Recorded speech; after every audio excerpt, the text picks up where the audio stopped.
Hello guys, आज हम discuss करेंगे एम्प्लॉयबिलिटी स्किल्स में यूनिट 2 जिसका नाम है सेल्फ मैनेजमेंट स्किल्स। ठीक है, इसके अंदर हमारे पास 6 सेशन होते हैं।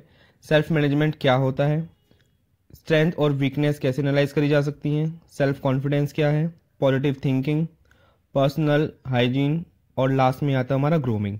इस वीडियो में हम 3 सेशंस के बारे में डिस्कस करेंगे। चलते हैं पहले सेल्फ मैनेजमेंट, जो एक तरीके से हम सेल्फ अवेयरनेस के बारे में यहाँ पर हम डिस्कस करेंगे। सेल्फ अवेयरनेस है क्या? इसका मतलब होता है looking beyond our usual characteristics, अपनी जो तुम्हारी खुद की जो कैरेक्टरिस्टिक्स है उसके बियॉन्ड देखना। ठीक है, जैसे खुद की कैरेक्टरिस्टिक्स तुम्हारा नाम, क्वालिफिकेशन, दूसरे के साथ जो तुम्हारा रिलेशन है। ठीक है, तो इसमें हम अपनी इनर स्ट्रेंथ, अपनी हिडन टैलेंट, स्किल्स और अपनी वीकनेस को देखते हैं। एक एग्जाम्पल लेते हैं, जैसे सीमन एक स्टूडेंट है यहाँ पर, तो वो ये कहता है कि I like math, I am good at solving math problems, I am very confidence, I can solve any problem in a short time, I do not speak English that well और I would like to learn about computers. तो यहाँ पर अगर मैं strength की और weakness और उसकी नीड लाइफ के बारे में बात करूँ, तो सीमन की अगर मैं स्ट्रेंथ बोलूँ तो एक तरीके से प्रॉब्लम सॉल्विंग है, सेल्फ कॉन्फिडेंस है। उसकी वीकनेस के बारे में बात करूँ, he does not speak English with easy. ठीक है, और अगर मैं उसकी नीड के बारे में बात करूं, he would like to about computers. तो यहां पर हमारे सेल्फ अवेयरनेस की बात हो रही है कि सीमंस को अपने बारे में ये चीजें पता है। तो यहां पर एक तरीके से सेल्फ अवेयर पर्सन का मतलब है इज क्लियर अबाउट हिज और her strength, weakness, thoughts, motivations, emotion and needs, जिसके बारे में उन लोगों को पता हो, तो सेल्फ अवेयर हो वो अपनी चीजों के बारे में। ठीक है, identify our own strength and weakness with help us become self aware, कि हम सेल्फ अवेयर बन सके।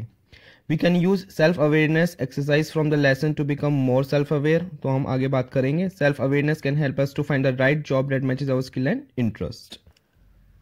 तो आगे हम देखेंगे स्ट्रेंथ और वीकनेस कैसे हम आइडेंटिफाई कर सकते हैं, ये चीज़ें कैसे वर्कआउट कर सकती हैं। ठीक है, और हम अपनी स्ट्रेंथ को जानकर हम अपनी जॉब को कैसे फाइंड आउट कर सकते हैं। तो यहाँ पर हम 2 चीज़ें हैं, एक आती है हमारी स्ट्रेंथ और दूसरी आती है वीकनेस। स्ट्रेंथ क्या होता है? Strength are what we do well and are good at, जिसमें हम अच्छे हैं काम करने के लिए। ठीक है, strength are often a mixture of knowledge and skills, everybody has something, हर किसी के पास कोई ना कोई स्ट्रेंथ जरूर होती है। और अगर मैं वीकनेस की बात करूं, weakness are what we do not do well and are not good at, जिसमें हमारी ये वीकनेस पॉइंट है, हम नहीं कर पाते हैं।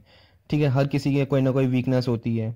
ठीक है, जिसको एक तरीके से एरिया ऑफ इम्प्रूवमेंट, जिसमें हम इम्प्रूवमेंट कर सकते हैं। अगर हमारी कोई वीकनेस है तो हम इम्प्रूवमेंट कर सकते हैं।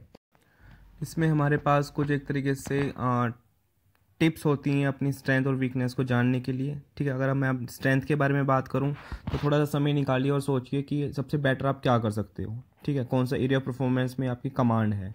अपने आप से खुद इंपॉर्टेंट क्वेश्चंस पूछिए। ठीक है, think about what other appreciate in you, ये सोचिए कि दूसरे लोग क्या अप्रिशिएट करते हैं किस काम से आपकी, तो वो क्या होगी स्ट्रेंथ। अगर मैं वीकनेस के बारे में बात करूं, ठीक है, उस चीज़ के बारे में सोचिए जहाँ पर आप स्ट्रगल कर रहे हो, जैसे आप इंग्लिश नहीं बोल पाते तरीके से, तो वो आपकी एक तरीके से वीकनेस होगी। इंपॉर्टेंट क्वेश्चन पूछिए और ऑनेस्ट रहिए। ठीक है, जो भी आप अपने आप से पूछ रहे हैं, फीडबैक, दूसरों से फीडबैक लीजिए, तो वहाँ पर भी आपको एक तरीके से अपनी वीकनेस पता चलेंगी। तो यहाँ पर कुछ लिस्ट ऑफ क्वेश्चंस मैं आपको बताऊंगा जो आपको स्ट्रेंथ और वीकनेस फाइंड आउट करने में हेल्प करेंगे आपकी। तो सबसे पहले हम डिस्कस करेंगे स्ट्रेंथ के बारे में। स्ट्रेंथ में क्या होता है, सबसे पहले आप ये जानिए कि आप दूसरों से अलग क्या है आपके में, क्वालिफिकेशन से है, एजुकेशन स्किल्स से है, तो क्या है, क्या आप दूसरों के कंपैरिजन में बेटर करते हो, क्या लोग पसंद करते हैं आपके अंदर, क्या चीज़ आप में एक तरीके से वैल्यू बनाता है, वो आपकी स्ट्रेंथ है। अगर मैं वीकनेस के बारे में बात करूं, ये बताता है कि आपको क्या चीज़ इंप्रूव करनी है, क्या आपको स्ट्रेस दे रहा है, व्हाट कॉज मी स्ट्रेस, मैं कहाँ स्ट्रगल कर रहा हूँ, मैं दूसरों से बेटर क्यों नहीं कर पा रहा हूँ। ठीक है, कैसे मैं बेटर कर सकता हूँ, दूसरे से आप फीडबैक लीजिए, क्या आप में इम्प्रूवमेंट की ज़रूरत है और उसको एक्सेप्ट करिए, वो क्या है आपकी वीकनेस है एक तरीके से। इसके बाद हम जानेंगे कि बीइंग ए सेल्फ अवेयर, तो आपको ये चीज़ पता होती है कि आपको क्या करना और क्या नहीं करना। ठीक है, अगर आपके पास आप सेल्फ अवेयर हैं तो अपनी स्किल्स से आप अपनी राइट जॉब भी आप फाइंड आउट कर सकते हैं। By doing so we feel हमें कॉन्फिडेंट भी फील होता है about our self and perform better our personality. अब आगे हम बात करेंगे कि सेल्फ अवेयरनेस को यूज़ करके हम कैसे अपनी राइट जॉब फाइंड आउट कर सकते हैं, क्योंकि हमें अपनी स्ट्रेंथ और वीकनेस पता है तो हमें जॉब की रिक्वायरमेंट भी उससे हमें पता चल सकती है और हम एक अपनी स्किल्स के अकॉर्डिंग अब एक जॉब को भी मैच कर सकते हैं। तो यहाँ पर मैं आपको एक तरीके से आपको थोड़ी चीज़ें बताऊँगा भी, ठीक है।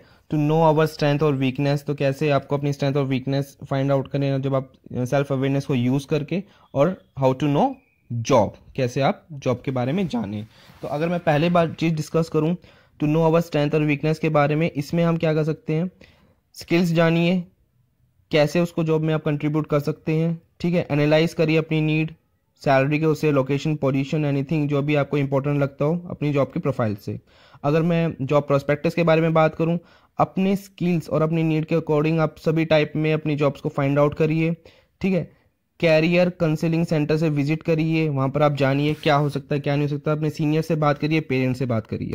इसके बाद बढ़ते हैं अपने थर्ड सेशन की तरफ जिसका नाम है self confidence.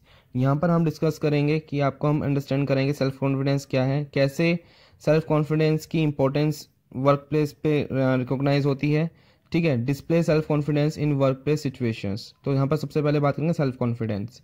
Self confidence refers to our ability to perform roles, functions and task, तो हमारी एबिलिटी रेफर करता है जो कि हम फंक्शन परफॉर्म कर रहे हैं, जो हम रोल निभा रहे हैं, ठीक है। तो कॉन्फिडेंस एक तरीके का स्किल्स है जो एक तरीके से प्रैक्टिस और अवेयरनेस के साथ डेवलप होता रहता है, ठीक है। It is a healthy state of mind when we trust our self to complete assign task successfully, तो जब हमें अपने आप पे एक ट्रस्ट हो, it is a quality that can help you to succeed and soar higher in your career. तो self confidence एक तरह की क्वालिटी है अपने आप को सक्सीड करने के लिए, अपने करियर में ग्रो करने के लिए।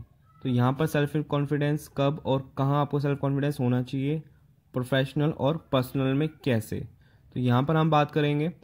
अगर मैं पर्सनल की बात करूँ, जब आप किसी सिचुएशन को मैनेज कर रहे हैं या आप अपने कोई इनोवेटिव आइडियाज़ आप दे रहे हैं या कोई डिफ़िकल्ट ऐसी सिचुएशन है जहाँ पर आप अपना सोल्यूशन सजेस्ट कर रहे हैं एक तरीके से, तो वहाँ पर आप सेल्फ कॉन्फिडेंस दिखाएं। अगर मैं पर्सनल के लिए यहाँ पर आपसे डिस्कस करूँ, तो पर्सनल के अंदर जब आप किसी नए व्यक्ति से आप मिलते हैं, नई सिचुएशन में आप मिलते हैं, ठीक है। When handling challenges personal situation, जब आप किसी पर्सनल सिचुएशन को हैंडल कर रहे हैं, चैलेंज एक्सेप्ट कर रहे हैं। व्हेन मीटिंग चैलेंजिंग गोल्स, जब आपको कोई चैलेंजिंग गोल्स आपको मिलते हैं, तो वहाँ पर आप सेल्फ कॉन्फिडेंस ज़रूर दिखाएं। आगे डिस्कस करते हैं कि वर्क प्लेस पे अपने सेल्फ कॉन्फिडेंस को कैसे बिल्ड कर सकते हैं आप। तो सबसे पहले आता है कि अपने स्ट्रेंथ और वीकनेस को आइडेंटिफाई करें, ठीक है। आप एक तरीके से प्लान कर लीजिए कहाँ कहाँ आप वीक हैं, उसको इम्प्रूव करने की कोशिश करिए। Make a list of what you are good and areas that you know need improvement. उसके बाद बात करते हैं कि आप उनको छोटे छोटे गोल्स आप बना लीजिए और उनको अचीव करने की कोशिश करिए, जो कि आपका बिल्ड होगा confidence. Last, have the right mind set, अपने माइंड सेट को सही रखें, हमेशा पॉजिटिव रहे and change the negative self talk को बदल दीजिए, ठीक है। उसके बाद आप एक तरीके से जो भी पॉजिटिव है वही सोचिए, नेगेटिव ना सोचिए जिससे आपका कॉन्फिडेंस लैक हो या आप पुल हो उससे, तो वो चीज़ रहने दीजिए। हमेशा पॉजिटिव बॉडी लैंग्वेज यूज़ करें जो आपका सेल्फ कॉन्फिडेंस दिखाए। गुड आई कांटेक्ट अच्छा रखें दूसरों से। उसके बाद आता है कभी भी मीटिंग में ना ही ज़्यादा क्लोज और ना ही ज़्यादा दूर खड़े हों या बैठें आप। बीच बीच में टीम मेंबर्स के साथ स्माइल पास करें, एक तरीके से स्माइल रखें। Relax your shoulder to appear stress free, तो आप स्ट्रेस फ्री होंगे अपने रिलैक्स भी कर सकते हैं, ओके। तो इस वीडियो में हम यहीं तक बात करते हैं और मेरे चैनल को लाइक और सब्सक्राइब करना ना भूलें। Thank you.